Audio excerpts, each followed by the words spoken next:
Eh.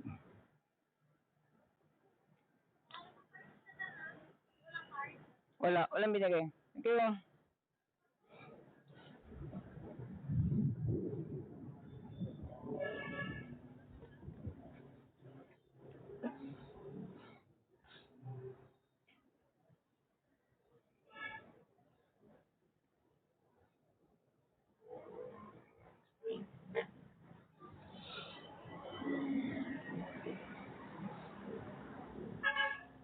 Dahil ako ay naka-reflectorize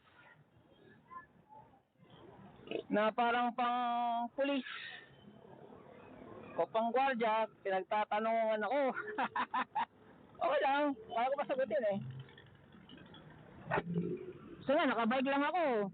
Pinagsumbungan ako ng hold upper eh. Kasi yung carrier ng bike ko, yung ano tawag nito? Yung short ko, army green. Tapos yung ano ko, short ko army green. Tapos ano ba? Yung bag ko, camouflage. Yung napsa ko, camouflage. Oh, tapos yung tayo ko pa, yung gupit ko pa. Magkakamali ako sundalo. Kaya nga ngayon, get up ko. Ano ba? Pang millennial tuloy. Palit na ako ng get up.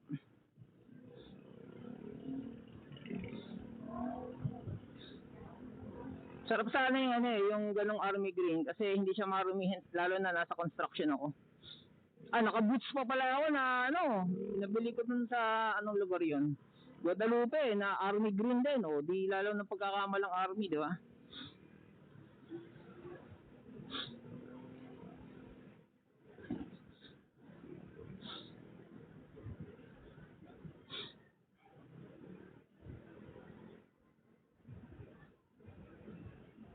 Importante yung reflectorize kasi nakamotor tayo. Ay, salamat!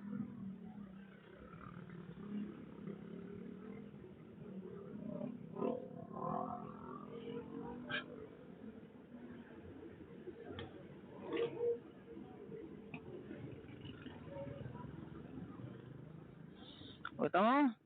Yung kapwa motorista, nagtutulungan. Kita mo yan? Sinabi niya sa akin bukas yung aking top box. Maybe hindi siya aware na e-bike ako. Hindi ako e-bike. E-motorcycle. I am an e-motorcycle. E-motorcycle na ako. Wala akong pedal eh. Tsaka yung bigat nito, hindi mo to pwedeng sabihin na e-bicycle eh. Actually yung maliliit na e-bike, yung may pedal, so sobrang walang silbi yung pedal nun. Lalo na yung lead acid, SLA, yung battery. Sobrang walang silbi yung pedal nun. Hindi na lang nila kinakabit, kinakalas na lang nila eh. Kasi ano na lang siya eh, dekorasyon na lang siya, masabi lang na e-bike eh. Ang bigat nun. Tapos istorbo pa yung pedal, istorbo yun eh. Sabi nung kausap ko na gumagamit, sabi ko bakit tinagal mo? Sabi, istorbo yan. Pag liliko ka, sobrang baba ng clearance yan, sasayad, may tendency sumayad. Baka maano ka pa sa disgrasya niyan, sabi niya, kaya tinatanggal na lang nila. So yung pagiging hunyango niya na from e-bike to small motorcycle, hunyango siya, in between siya. Kasi SLA battery yan, bigat nun. Kahit 48 volts yun, bigat yun. Isang battery lang, bigat na eh. Hindi mo nga basta-basta makakarga yun ng isang kamay. Buhati mo isang kamay. Bigat yun. Ilan laman nun? Sa akin kasi, ito, yung original nito, bago ko napalitan, laman nito 6. 72 volts. Ang 48, 4. Sipin mo, 4 na ganun, ilagay mo sa bisikleta. Yan, mabigat pa rin.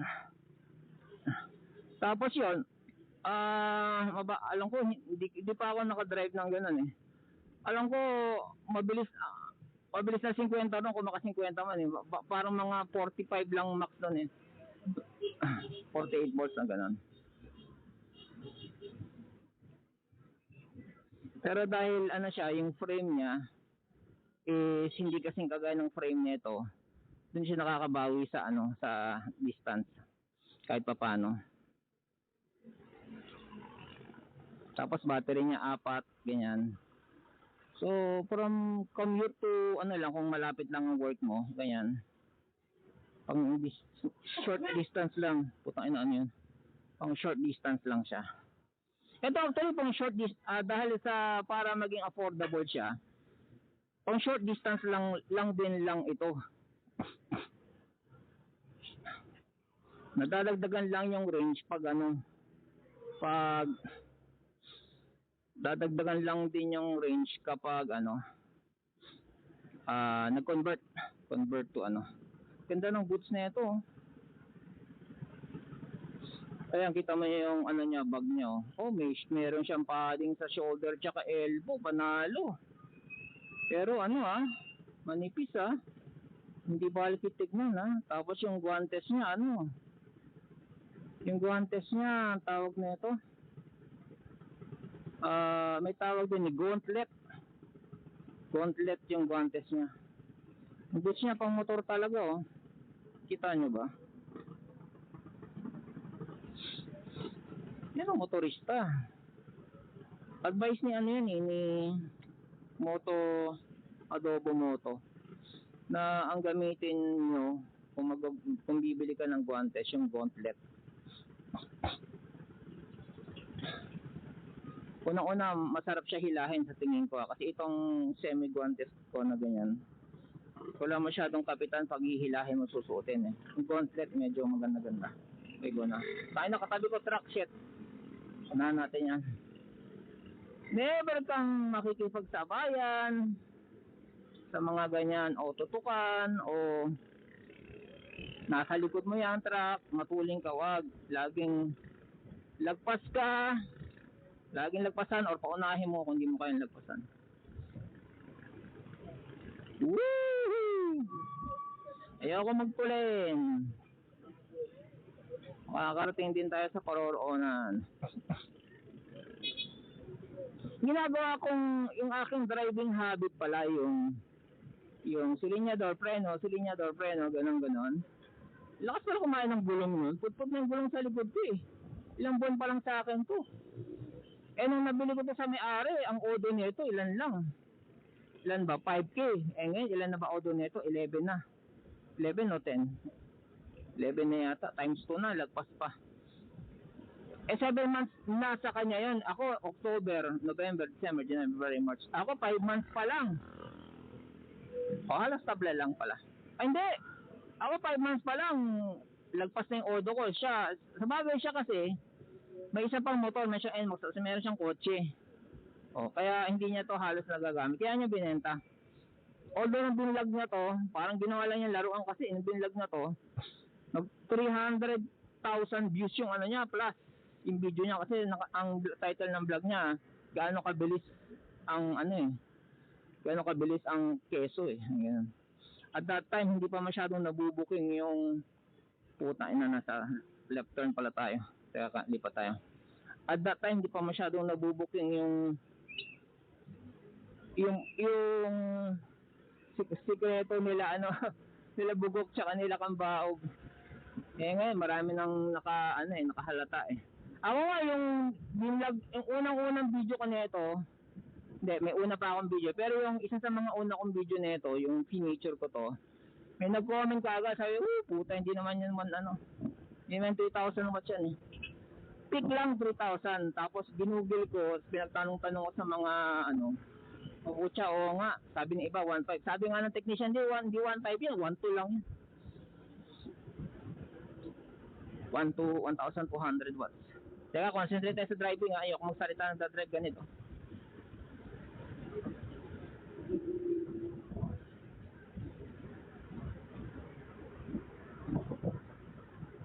Yan, pag nakita mo nagpupulahan na yung gulong ilaw sa likod, alalay na. Sinyalis siya na po may preno. Minor na. Hindi yan ang sinyalis na tulinan ko at umovertake sa kanila. Delikado talaga yung masyado kong matulin. Kaya kung ano, ang batas ko nga sa speed is kung nagmamadali ka, dahil kung gusto mo palang makarating na maaga, alis ka maaga. Sumakal sa maaga, gising maaga. Ang problema, marami sa tao, hindi nagigising na maaga. Para magtumaga, tulog ka maaga. Diba, domino effect yan eh. Hindi ka makatulog ng maaga, inom ka. Huwag naman red horse ah. Okay, magpapawis ka. Tulad ako, puta. Pag ako nag-aerobics, yung aerobics ko, twice a week lang. Pero pag nag-aerobics ako, para akong planchado pag natulog. Sarap ng aerobics, isang oras lang. Pero, hapit yung ano, hapit yung cardio. Kala mo, suntok-suntok lang sa hangin, tsaka sipa-sipa sa hangin, pero dire-diretso isang oras. It's not as easy as it looks. So, ganun. Papawis ka para makatulog ka maaga. Para masarap ang tulog. Teka, concentrate tayo ulit sa drive ah. Whee! Ayun, kakanan siya. Tapos eto. Kaya ba? Kaya ba? Whee! Tingin ako sa likod, saka naka-signal. Kaya pala maganda torque nito kasi maliit ang gulong. Ayun, pag nilakihan ko, oh, putang ina mo. Di ba? Concentrate sa driving. Naka-signal ba siya? Hindi. Yung mga ganyan, hindi na pinapansin yan. Ang pinapansin ngayon yung mga, sawa na sila sa kamote rider, di ba? Napansin ngayon yung mga e-bikers. Yan. Nasa microscope ang mga e-bikers ngayon. Oh, anong huling post na nakita ko? Ano ba yon? Nakataas yung paa. Ayun, nakataas yung paa. Pero sa tingin niyo ba, pag pinicturean niyo yung mga itsura ng mga nasa kotse na yan, yung mga tinted na yan, at tingin niyo ba, teka lang ha, paano lang tayo. At tingin ba, attentive bang postura ng mga yung nagdadrive?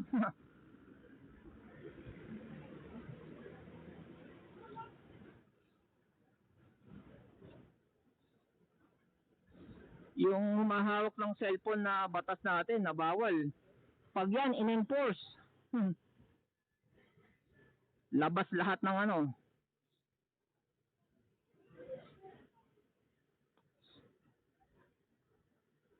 Yung kaya oy visor.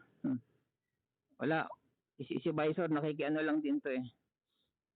Nakikiuso lang din to eh. Nakikisakay lang to sa ano. At naka-jack pa to sa e-bike. Pero meron lang isang mag-trending. Gawin mo lang trending yung ano, mga nagse-cellphone, ganyan, na driver. Nagse-cellphone, ano, ganyan. Gawin mong trend, gawin mong vlog 'yon. Gawin mong meme 'yon. Ewan ko lang kung hindi enforce ni artist 'yon. Kailangan mag-viral ah. Kasi doon sila nagbabase sa viral eh. Kung ano viral, yun lang ang gagawin natin, ano, trabaho. Yun ang tatrabahuhin. O, di ba? How convenient!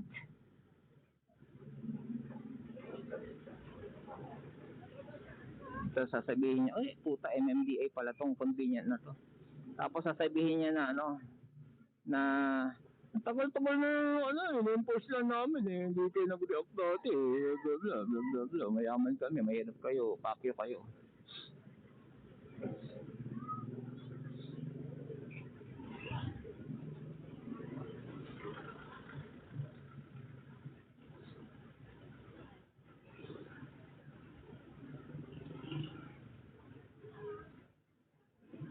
Sino ang kaaway mo?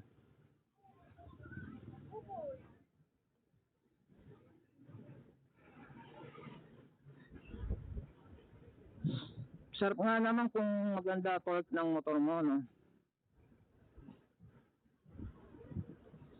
Woohoo! Minsan na ako gumanito ha. Kasi pag maganda torque, makaka-discard ka ng singit-singit. Pero huwag naman kamote yung singit ah.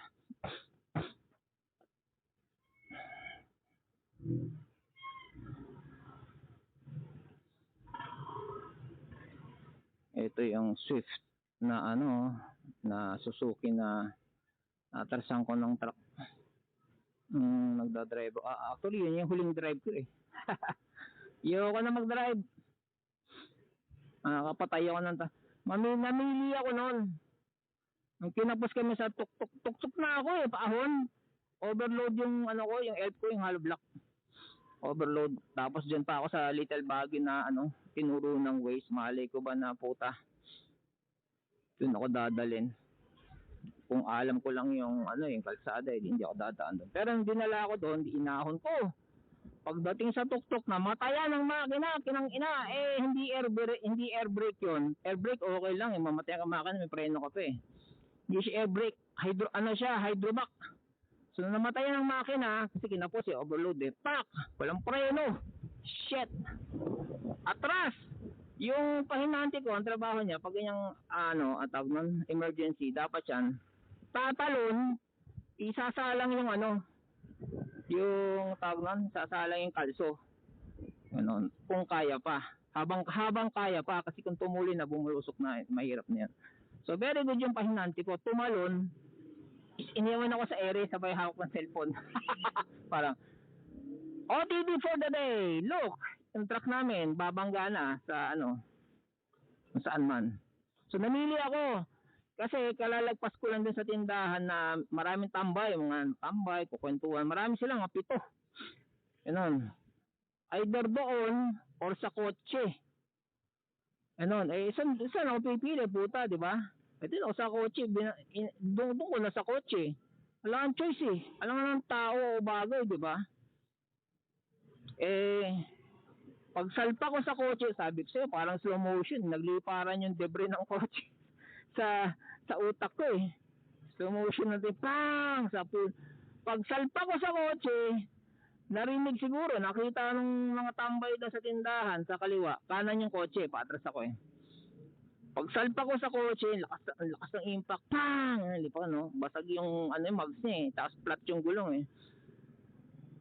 Nagpulasan yung tao sa tindahan.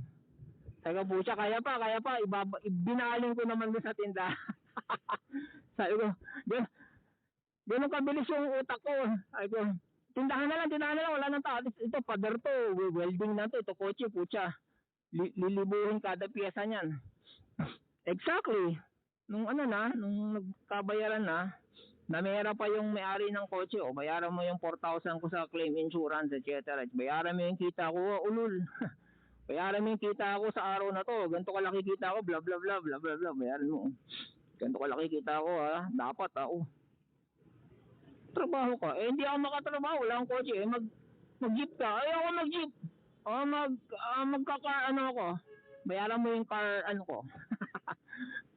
Ang tawag nun, ay nga niya taxi, magkano daw siya? Uber. Bayaran mo Uber ko, everyday. Ganun, utang na. Tapos yung tindahan naman, pinayos ni Utol, yung mga nabasag na bote, yung kumuha siya ng welder, ganyan. O diba, we are responsible citizen of the Philippines. At wala namatay, diba? Kasi kung sa tindahan ko agad binaling yun, at di sila nakatalon, kasi walang warning eh.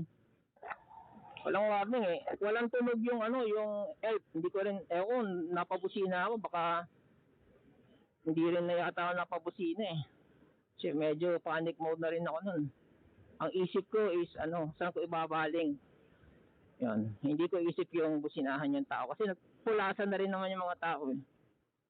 Yan. What an experience!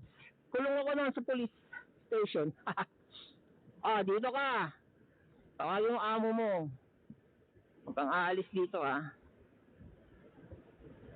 maghapon.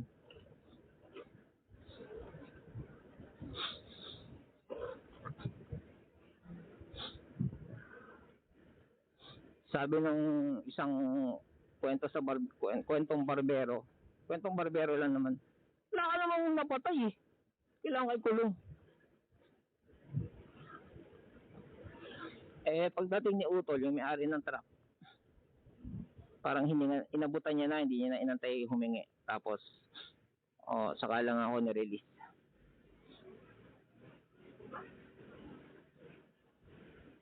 Ay na, ano ko doon? Gutom, hirap pala makulong, anong wala na pagtanto. Ako kasi palakain ako eh.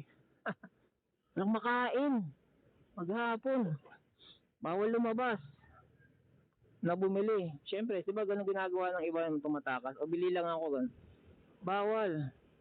Yun lang talaga ako maghapon. Uhawin pa ako, wala rin tubig. Ang ina, paano nilang kaya mga nasa preso na doon sa Marikina Sports Center dati, yung gym namin, katabi nun, ano, preso.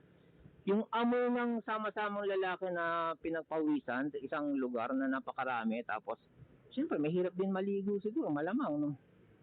Kung ligo nila, schedule lang, kahit maligo siguro, sa init ng panahon, siksikan sila ron, papawisan din, di ba?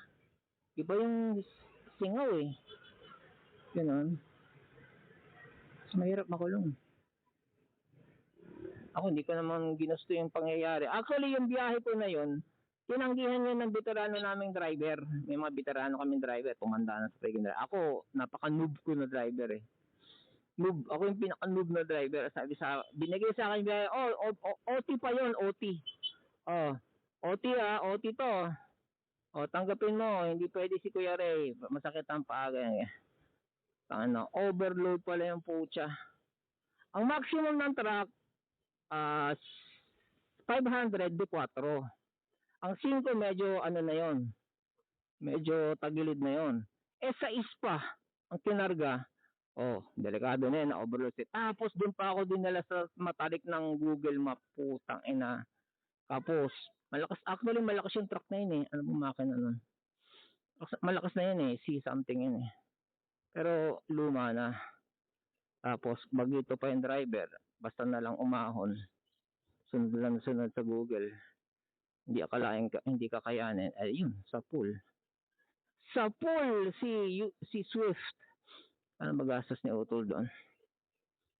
Tapos sabi nung ano, may-ari, yung mugs ko na yan, hindi isa lang bili niyan, binibili isang set, bayaran mo isang set. Daming demand ng puta.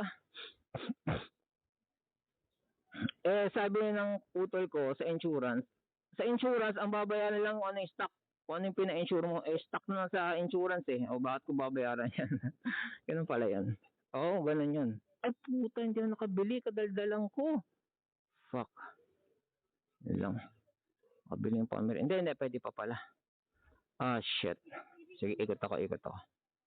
Bili ang pamerienda dito sa mga guard.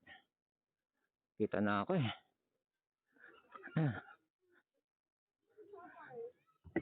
Yung TV daw ayusin. eh.